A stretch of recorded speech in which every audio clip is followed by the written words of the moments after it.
Welcome to the Deep Dive. Today we're digging into a really interesting set of sources that mix high-stakes academic science, Yeah. tough Ph.D. programs, chasing grant money, intense rivalries, with a romance trope you've definitely seen before. Yeah. The fake dating hypothesis. Right. And our mission here is to figure out how this super rational, high-pressure setting, Stanford's biology department, no less, actually becomes this perfect, almost like a petri dish for exploring some deeply irrational human stuff. Okay.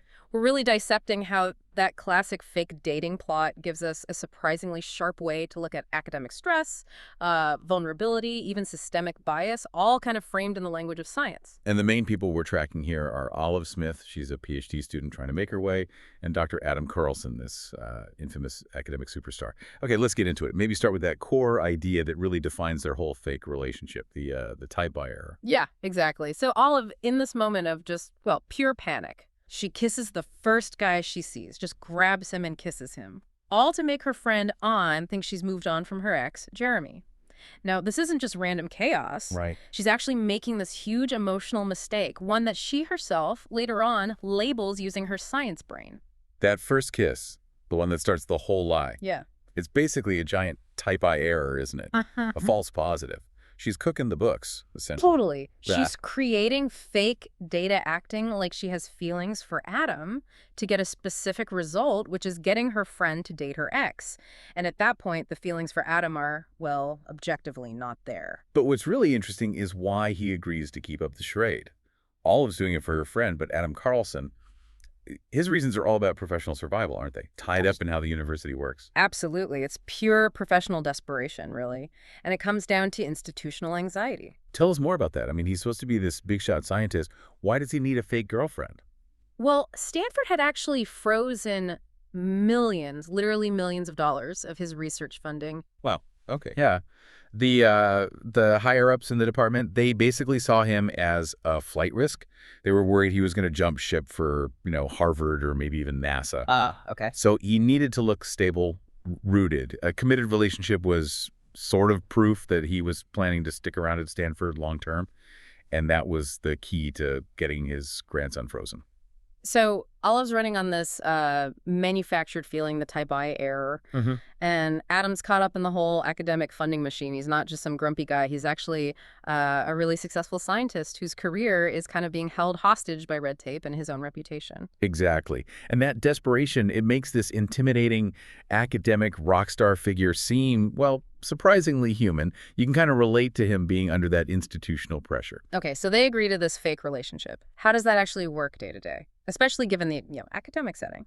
Well, they construct this very clinical arrangement. It's rigidly defined by the same academic rules they're, technically bending. Yeah. Right. I remember reading, they had strict rules. It was only supposed to be on campus, right? And for a limited time. Yes, a strictly on-campus arrangement. And they set a deadline, like a month or so. And crucially, Adam couldn't be on her thesis committee or any awards committee she might be up for. So the rules weren't about, fake romance boundaries. They were about protecting their careers and avoiding clear conflicts of interest. Precisely. It's about maintaining institutional integrity, at least on the surface. Yeah. And you see that power dynamic pop up in other ways, too, like money. So, Well, the source mentions when they go on these fake dates, Adam always pays. But it clarifies it's not because he's being the dude in a traditional dating sense. yeah. It's because he acknowledges the huge income difference between a faculty member like him and a broke grad student like Olive. It's almost like a transactional nod to the academic hierarchy. That hierarchy, though, it starts to feel a bit different when we learn more about Olive's motivations, her real reasons for being in science. Exactly. That transactional feel starts to break down. Her goal isn't just, oh, I need to finish my PhD. She has this intense drive to get a spot working on a pancreatic cancer screening project. And that's deeply personal for her, isn't it? Extremely. It's driven by the trauma of losing her mother to the disease when she was young. This isn't just a career, it's a mission. And that ties into something pretty universal for academics, right? The anxiety. Oh, completely. That ambition and trauma, it's all tangled up with that core academic fear. She actually confesses it to Adam pretty early on during their second fake encounter. She admits her deepest worry. Which is? The one that honestly haunts every grad student, every postdoc. What if I'm not good enough? Wow. Yeah. It's this incredibly vulnerable moment, and it just cuts right through the whole fake dating nonsense. It shows that even in this super controlled, supposedly rational environment, real human connection happens when you admit those shared professional fears. Okay, so the fake relationship is bumping along, but then things take a darker turn, right? Especially when this character, Tom Benton, comes more into focus. Yeah. Things escalate quite a bit, particularly at this big academic conference. Tom Benton, who's this collaborator Olive really wants to impress, he just assumes their relationship is the real deal. But pretty quickly we see he's actually, well, toxic and manipulative, dangerous even in that academic context. He's not just a rival then. No, not just a rival. He kind of represents the really destructive, cutthroat side of academia. Adam's close friend, Holden, actually suspected for years that Benton had deliberately sabotaged Adam's career way back, purely out of professional jealousy. He's like the embodiment of that institutional threat. And he turns that threat directly on Olive. He does, viciously. He admits he only even considered her project idea to get closer to Adam, then he just tears down her work, calls it not particularly brilliant. But the worst part, the real venom, is when he attacks her personally. He implies she used sex to get ahead. So something like, she figured out so early in her academic career that fucking well-known successful scholars is how to get ahead. That's awful, and it taps right into those systemic issues that harassment women face in STEM fields. Absolutely. And this horrifying attack on Olive resonates deeply with Adam's own past trauma. Oh, right. The sources mentioned he had a bad experience, too. A terrible one. Yeah. His former Ph.D. advisor was apparently this abusive sadist who fostered such a hostile, hyper-competitive lab environment that Adam almost quit science altogether. He was actually filling out law school applications. Seriously? Yeah, until his friend Holden intervened.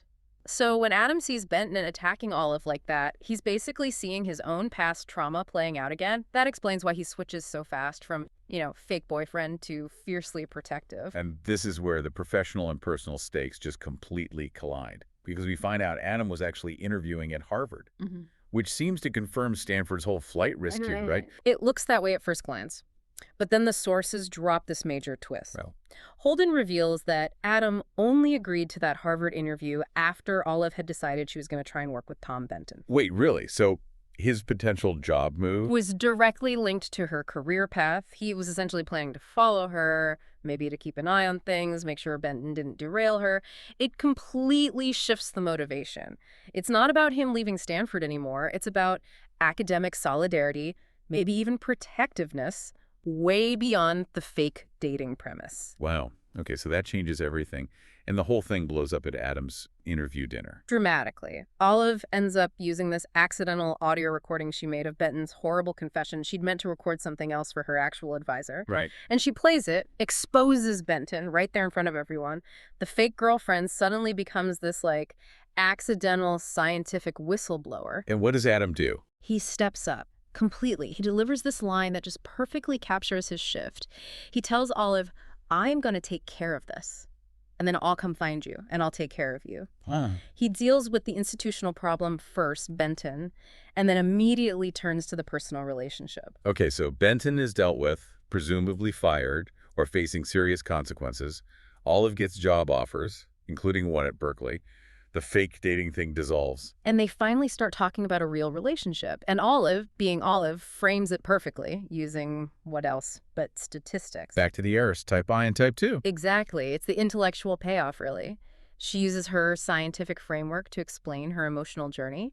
She says the initial lie, thinking she had feelings for her ex, Jeremy, that was a type I error, a false positive, believing something was there when it wasn't. And the type 2 error. That was her fear of admitting her real feelings for Adam, or maybe her failure to see his genuine care for her earlier.